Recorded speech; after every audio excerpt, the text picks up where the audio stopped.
परत शिंदेंनी जे केलं तसं होऊ नये, परत शिंदेंनी जे केलं तसं होऊ नये। बहुजन विकास आघाडी पुरस्कृत आणि जगज्जननी महाकाली माता मंदिर आयोजित दरवर्षीप्रमाणे यंदाच्या वर्षी देखील नवरात्र उत्सव आज जोरदार आयोजित करण्यात आलाय। विरार पूर्व कारगिल नगर या परिसरामध्ये असलेलं महाकाली मातेचं मंदिर अनेक वर्षांपासून स्थायी आहे। या ठिकाणी हजारो लाखोच्या संख्येने भाविक येत असतात। फक्त वसई विरारच नाही तर पालघर, नवी मुंबई, मुंबई या ठिकाणाहून देखील मातेचं दर्शन घेण्यासाठी येतात।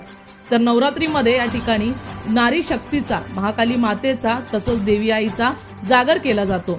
महाकाली मंदिराच्या समोरच मातेची मूर्ती ठेवली जाते, तसंच त्याची उपासना केली जाते। याचबरोबर नागरिक या ठिकाणी भाविक जे आहेत ते हजारोच्या संख्येने पाया पडण्यासाठी येतात। आपली मनोकामना पूर्ण झाल्यावर मातेचे आभार मानण्यासाठी येत असतात। नागरिकांच्या आणि भाविकांच्या मनोरंजनासाठी भव्य असा गरबा देखील या ठिकाणी आयोजित केला जातो। गेल्या अनेक वर्षांपासून मनीष राऊत या आयोजनामागे एक मोठा सिंहाचा वाटा देत आहेत। त्यांचं आयोजन गेल्या अनेक वर्षांपासून सुरू आहे, तर ह्या मंदिराची चर्चा देखील मोठ्या प्रमाणात सुरू आहे। महाकाली मातेची भव्य दिव्य अशी हुबेहूब वाटणारी मूर्ती या ठिकाणी स्थापित करण्यात आली आहे आणि या मूर्तीचा आणि या मंदिराचं संपूर्ण आकर्षण आहे महाकाली मातेची ही दिव्य अशी असलेली मूर्ती। अनेक वर्षांपासून नागरिक इथे येत आहेत, त्यांची मनोकामना पूर्ण होते। परंतु यंदाच्या वर्षी सर्वत्रच निवडणुकींचे वारे वाहत आहेत। निवडणुकींचे वारे वाहत असतानाच पालघरमध्ये गेम चेंजर असणारा 132 विधानसभा यावेळेस बहुजन विकास आघाडीमध्येच कुजबूज होताना दिसत आहे। कुठेतरी बहुजन विकास आघाडीचे आधारस्तंभ मानले जाणारे राजू पाटील हे पक्ष सोडत असल्याने पदाधिकाऱ्यांमध्ये आता चिंतेचं वातावरण पाहायला मिळतंय। पक्षपुटी झाली नाही पाहिजे त्यासाठी पदाधिकारी विनवण्या करत आहेत। तर आपल्या बहुजन विकास आघाडीमध्ये कोणी शिंदे नको असं म्हणत आता बघूया पदाधिकाऱ्यांनी देवी आईकडे काय मागितलंय।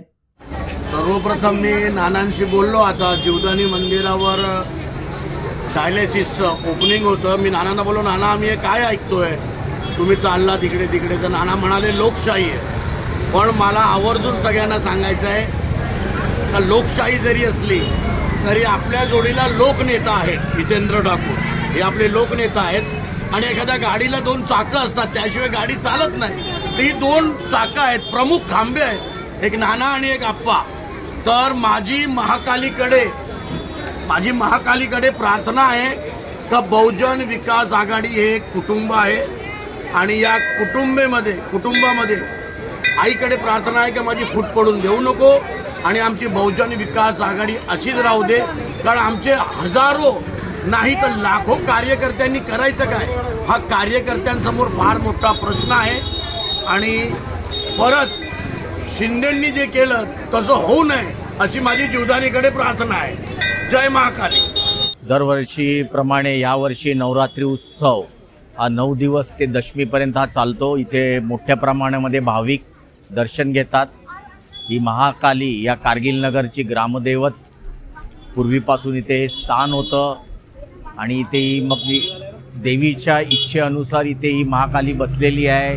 मोठ्या प्रमाणात भक्तिभावाने लोक दर्शन घेतात। या विभागामध्ये ही महाकाली मंदिर हे जे आहे हे पूर्वीपासून एक छोटं स्थान होतं, पण हे कोणाला माहिती नव्हतं। हे कालांतराने थांबलं गेलं आणि त्याच्यानंतर ही मोठी भव्य महाकाली तिच्या इच्छेनुसार इथे बसलेली आहे।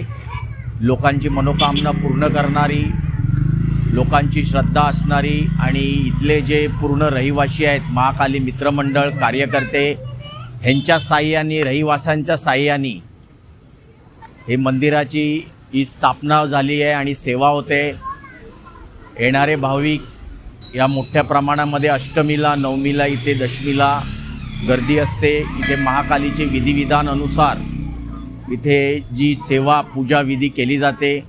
इथे जे काय धार्मिक विधी करण्यासाठी इथे जे मंदिराचे जे पुजारी आहेत त्यांच्याकडून पूजा करून घेणं, सेवा करून घेणं आणि मोठ्या प्रमाणात कोकणस्थ इथे असल्यामुळे ही सेवा मनोभावे पद्धतशीररीते मंदिराच्या साह्याने, कार्यकर्त्यांच्या साह्याने केली जाते। 9 दिवसाच्या उत्सवामध्ये इथल्या रहिवाशांचा, दुकानदारांचा जो संयम आणि जे सहकार्य आहे त्याचे मी त्यांचे मनापासून आभार मानतो।